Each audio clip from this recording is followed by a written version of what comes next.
Hello, ladies and gentlemen. I am the pen photographer. You also know me as Kiki Alexander or French Fry. And I want to talk about part 3 of discrimination at the workplace. Now, I'm going to show you evidence that I tried my best to be very compliant, very transparent. But then again, there have been a few times where I got railroaded, where I had to sign a document, and I thought I was signing a document of something else, and apparently I signed a document to my own demise without being told what it was by the director of the shelter. Now, this happened back in October, but this began in August. So, guys, please take this with a grain of salt. I only want to protect the justice and the rights of many, not just for myself, but for many. I'm on my laptop right now. I'm going to pop up Explorer. I'm going to show you a bunch of emails, but let's talk about the coronavirus update. So my employer tells me that we still have to come and work, basically, even though the CDC in the United States government just announced that you should stay home and you should take precautions. But instead, they want us to show up and open the shelter, which is, I'm not saying that the shelter is a ticking time bomb, but there are a lot of gentlemen there that don't take care of themselves. They don't take care of their health. They have bad hygiene, and sometimes, mental health is involved. And, there's a lot of smoking, there's a lot of coughing, people got colds, people are sick, and I don't feel comfortable showing up these last few weeks while I'm still at Porchlight. But here is what my exclusive director said. That the men drop-in shelter we are washing guest blankets daily now, which it should have been like that all the time. We have hired a professional cleaning company to clean and sanitize weekly on top of our regular daily custodian services. But it doesn't explain if staff are obligated to back down or back off and say, I don't feel comfortable showing for work. Am I still going to be paid or getting, revenue for my hourly pay? Now, it does say that we are looking to extend our shelter 3 time hours past winter hours, not enforcing the 90-day rule. So that means everyone that has been previously temporary banned or would still, the 90-day effect would not be in play. These guys are way over 90 days. We gave them an extra 60 days on top of 90 days. Mind you of that. Not only that, I understand my exclusive director's decision because I sent out a very important email this morning. Check it out. And that email, what you need to know about the next steps about coronavirus 19. Nationwide ban. This was my first email. My first email this morning at 7:47 was to tell them that the CDC made a very important announcement to not gather more than 50 people in a place of working or events or concerts. Everything is shut down.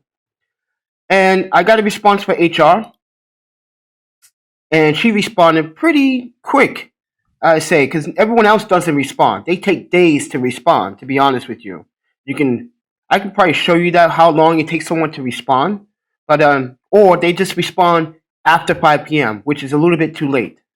But yeah, so she greets me and tells me that stay close to the computer. She would try to find out information on the following steps later on today about the concerns about the shelter and the strategy plans that we have installed. Right? Boom. Then I get this email. I get this email from my exclusive director. But that is one thing I wanted to talk about is that, one of my colleagues at UW got tested and came up positive for the coronavirus. I physically never got in contact with this person, but I know who this person is. And UW is telling people to go and try to get tested. But if you feel like you don't need testing, stay at home and, do the proper things that would help prevent having the coronavirus by washing your hands or wiping down and sanitizing everything in your home. So I'm going to do that. But with that said, everyone, I'm going to show you some very important details. Now, conflict of interest requirement. Now, let's talk about the situation in hand. The situation in hand right now is that there was an incident that happened on the 14th of January. We are now March 16th of 2020, 60 days from now. Now, I'm going to go straight to the point and explain how this procedure works. And let's do the safety policy. Let's do equal opportunity. Okay, let's do this one. Okay, so in this attachment form, there states that there is a 30-day, it takes 30 days for someone outside of HR or legal to basically make a determination on actions based on discrimination at the workplace. And with this document that states what is a conflict of interest and also the safety policies here at Porchlight. Now, keep in mind, I'm going to show you another email. I'm going to bring up my other email. Actually, I got to sign in. Yeah, I got to sign in. Give me a second.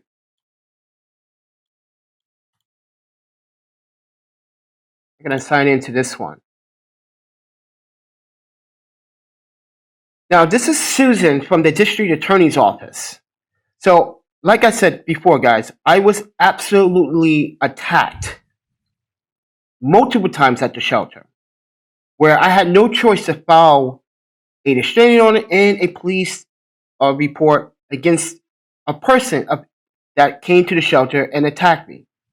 And he is now serving 7 months in jail for that particular incident.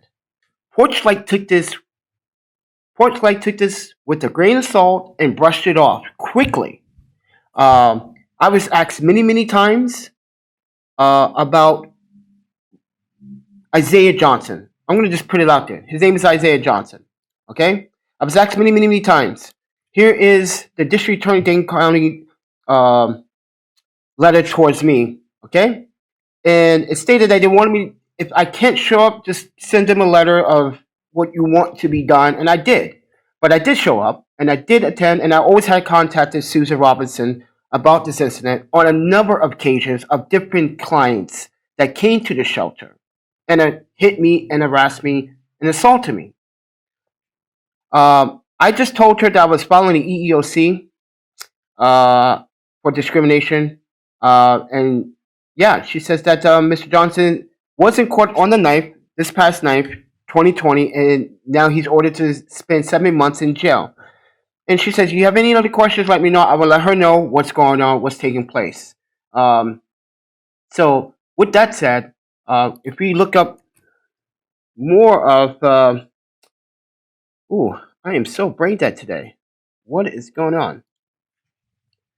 You can see multiple transactions between me and her since the 6th of 2019 of Isaiah Johnson. We got another gentleman named Andreas Moore. He's also the one that punched me in the face. And this is another one Porchlight wanted to remove the ban and have him come back to the shelter, knowing that I have an restraining order against this person and he's not coming nowhere in contact. So why would you accept or take the advantage, Porchlight? Why would you take that opportunity to violate my rights here? So anyway, let's jump out of this real quickly and let's go back to what I wrote a couple weeks back for a meeting that we had. No one paid attention to this at all. No one cared for it because you know why? No one showed up for the meeting at all. Just a few shelter managers, maybe 1, 2, 3, showed up for and the rest of us was intake staff. So we dominated the meeting but still, no one paid attention to this. So, Porchlight opportunities. Okay, these are the Porchlight opportunities. You can pause this and freeze it and read it. Okay, I'm giving you guys that opportunity. Safety requirements. You can pause the video and read it. Conflict of interest. Same thing. So, where is the part where I think I downloaded the wrong? I thought I had it on my computer, but apparently Microsoft deleted some files, and now I don't have it. But basically, I'm trying to show you where it says it's a 30-day policy. Actually, let me just go into Porchlight so you guys can see what I'm doing.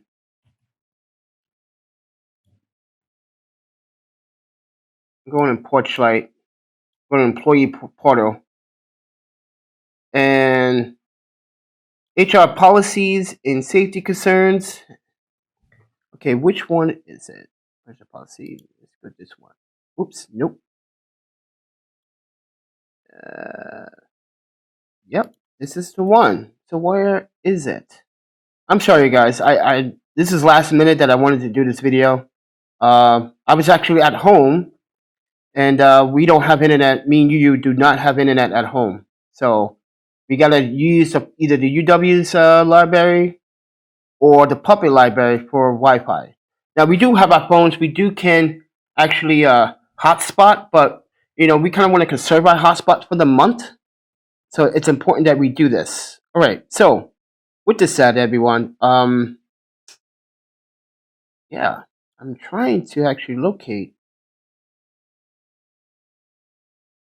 Where did I see? It's not this one either. Okay, yeah, it is. Okay, so any individual who believes that have experienced discrimination, harassment, or retaliation on the basis of their membership in any of the protected classes listed above may file a written complaint with the applicant program manager. Okay, so, but here's the most important part. I want to highlight this part. The complaint will be investigated promptly by the most immediate supervisor who is not directly involved with the subject of the complaint, and a written response will be provided within 30 days of the receipt. Ladies and gentlemen, I'm going to show you something very important. Okay? I want you to pay attention to what I'm about to show you right now. And where is it? Here is an instant report, January 14, 2020. Okay? I wrote this because this staff member threatened me. Not once, but 3 times. The first time is where I was going downstairs. You can read this, you can pause it. And he threatened me. So he took that and said, and I want you to read this whole section right here. This top paragraph, I want you to read that. And I believe every word he said.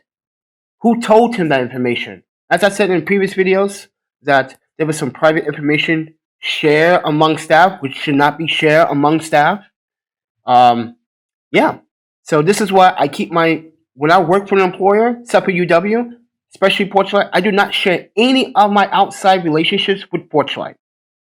I refuse to, because I feel like they take advantage of your weaknesses sometimes. Now, don't get me wrong. I'm not talking about everyone in Porchlight. I'm talking about the ones that are responsible to make sure this doesn't go unnoticed. This went unnoticed for 2 months. Look at the time date now. It's March 16, 2020. Like I said, I've written 2 complaints, right? And a conflict of interest and a letter of concern. I will show you that letter of concern because I have a bunch of IRs here. And I'm going to show you from my computer, letter of concern. There are 3 letter of concerns here. This is the first one. This was issued on 11th of 19th. This one was issued this month on the 2nd. This one was issued on the 20th, but it was corrected. So with that said, everyone, I tried to really open my doors and have them understand that, like, you guys are going to lose a very good employee. So this is a letter of concern. It's 2 pages long. It explains everything that has been happening since June. This is the first one. Okay? This also explains about, the harassment from guests that I have to deal with. Now, as I said before, you guys probably want to know, how much do you get paid, bro? $15.45 an hour. That's not enough to deal with this. That's not enough. I'm sorry, like the work that I'm doing, and not only that, guys, I'm doing pretty much everything at intake. I'm updating the list, which I'm not entitled to, because you need a secretary for that, and that's what happened to the last employee before I came along. She quit and never showed up for work because of the same type of abuse. So, and I was warned by not just people that did work for Porchlight, but people outside that wanted to contribute to Porchlight but are afraid of Porchlight. And there are a lot of complaints. But anyway, I'm going to exit this out. And this is what I've written up for the meeting and no one paid attention to. These are all the emails that I sent to headquarters and all my concerns. And I want to talk about this gentleman here, because I feel that he doesn't get the message. As you can see, I got case numbers for everything that I need. I'm going to show you some of these harassments. So this is 4:24 in the morning, ladies and gentlemen. This gentleman named John decided to, and this happens in August.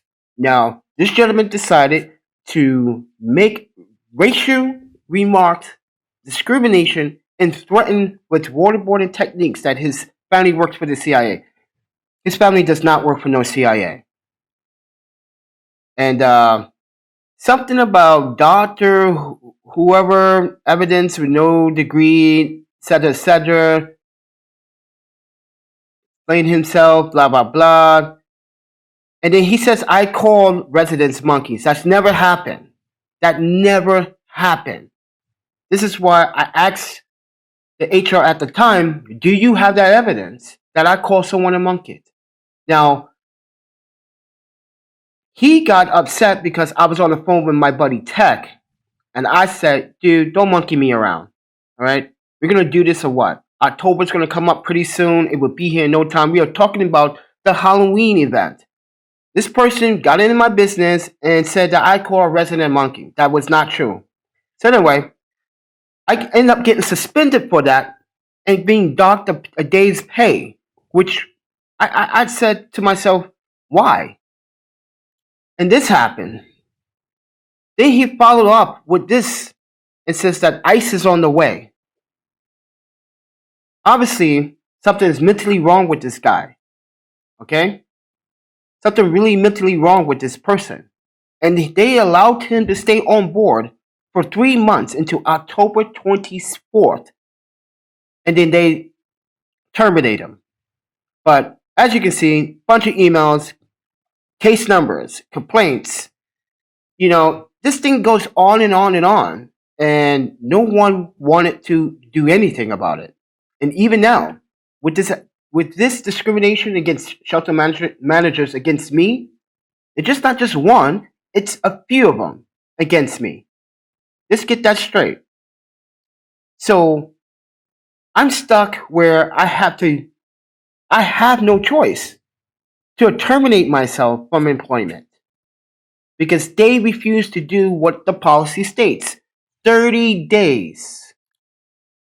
I'm gonna highlight it again so you guys can see 30 days. Or if you don't want me to highlight it, that's fine. But they had 30 days to respond. They did not respond within the 30 days. But within the 30 days, they decided to hire a new HR person on board, which got everything pushed back, which is not fair. the current HR person that was in charge should have took care of that right away. You knew this was happening. You knew this was going on. So I refused to work with the person because the person keeps making not just threats to me, but he did it to a new staff member. And our new staff member was like, he just told me that he said he's the boss. You have to listen to him. I don't have to listen because he's not the boss. I'm the boss of intake. I say who comes in, who goes. Not him. So therefore, he's out of line. And I am both intake and shelter manager when needed to. So therefore, I really don't not have to answer to anyone other than my director. But anyway, with that said, everyone, I wanted to show you this evidence. I wanted to show you the proof. I wanted to show you the policies. I wanted to show you the conflict of interest requirements, what they had to do. It is easy to do. After I sent a bunch of IRs and a bunch of incident reports and written statements and letters of concern, it's over 60 days and still nothing has been done. So I had to put in my termination, and I'm going to show you that email right now. And I just want to show you this text message by my director. Check this out. I said, since I refused to work with him on Tuesdays, and I told him to please schedule me on another day, right? Because Saturdays I can't. Because you know why? I live in Middleton. There's no operation. There's no bus operation coming from Middleton. I have to walk literally 30 minutes to 40 minutes to the West Transfer Point in order to get the 2 bus. I refuse to pay for a cab. That's $20. That's $20. Actually, it's 18 plus tips, $21. I don't have $21 to just give away every weekend round trip. That is a total of $44. If it's $22 or $21, it could be $42 round trip both days, even on holidays and weekends. So, yeah.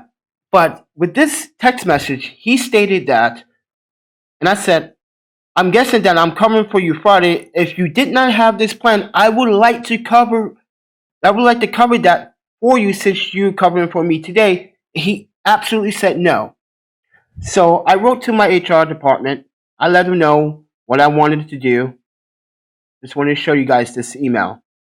That I am planning to get employment in Vancouver, Canada. I'm working on that right now. I am leaving Madison. So I told her by the early May, I will let her know, or the end of April, I'll let her know when I depart so I can give them my 2 weeks. But I might do that now, the 2 weeks, because not only this coronavirus is putting me at jeopardy, but it's messing up financially. It's messing up a lot of things I want to do financially. It's not working out right now, where I'm losing a lot of money. And how am I going to pay my rent now? So now I have to file, I guess I have to file some documents saying that since I'm a small business, a photography business, and this is hurting me because nationwide, there's no weddings, there's no gatherings, there's no sports events. That's how I make my money. That's my main income to pay for, and UW is the second income. Porchlight only really pays for like groceries, because about time I'm done with bills and everything, I'm totally washed out. So, but yeah, I'm broke, and plus I'm putting an investment for a new camera. But I just wanted to show you this, guys, so everything's transparent. I'm not going to sugarcoat anything. I'm not going to hide anything. So, but with that said, everyone, I'm the panda photographer, and I've been discriminated at work, and nothing has been done yet at Porchlight. And it's been past 30 days. It's actually 61 days at this time. It's 61 days, actually 62. 62 days and counting. No one's done nothing to address the threats and the concerns. And the reason why I lose days or hourly pay because of this. Because they decided on their own to take me off the schedule. Do you think that's fair for them to do so? Let me know down in the comments down below, everyone. With that said, everyone, this has been very frustrated, and it's physically causes me a lot of stress. I can't sleep at night. I'm concerned. I'm worried. Not only that, my roommate and she doesn't want me to leave, and I have no choice. So, and she understands, but she doesn't understand why these people can just get to the bottom of this so I can get back to being normal. Because when I leave that shelter, and I guarantee you this, gentlemen, when I leave that shelter, the gentlemen that stayed at the shelter are going to miss me more than they're going to miss any of those other staff. Because I give away stuff. Christmas, I brought everyone immediate sandwiches and gift bags and gift baskets.